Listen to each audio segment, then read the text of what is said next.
egifumbekedde mu ttaka olwaleero katuuziza olukiiko lwa bannamawulire mwe kasinzidde okwoleka obuzibu obw'amaanyi obwolekedde eggwanga lino singa tewabaawo kyanjawulo kikolebwa naddala bwe gutuuse ku kitongole ekiramuzi.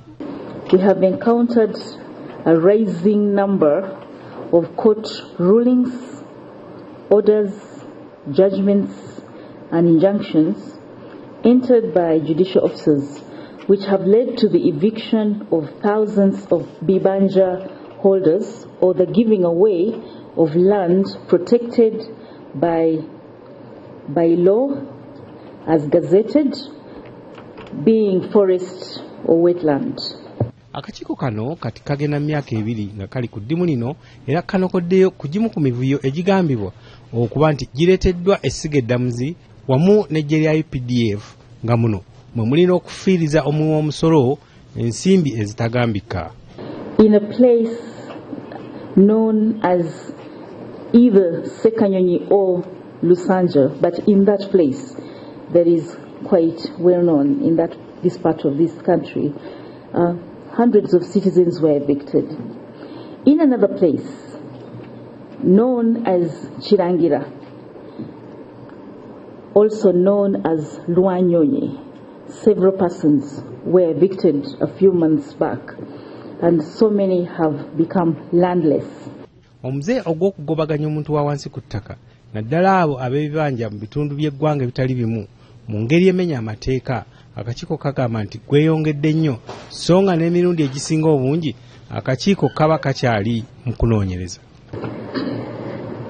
4 court orders have been granted over Namambe Forest Reserve, where titles were issued on an existent forest reserve. And I must note here that in Namambe there are titles lying on a gazetted National Central Forest Reserve. In that case, the court directed the Commissioner of Land Registration to create hitherto non-existent plots onto the forest reserve in some areas.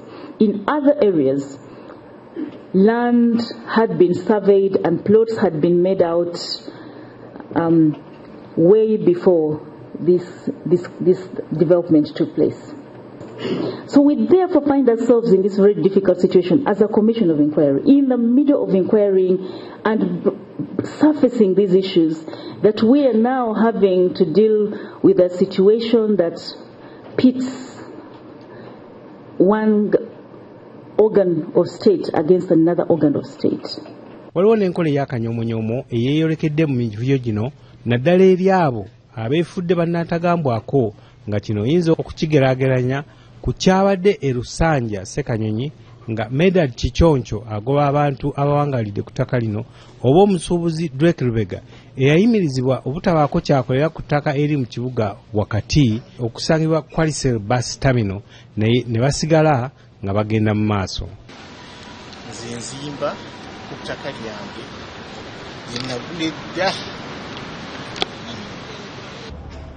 Now, the issue of saying they advised me, I came.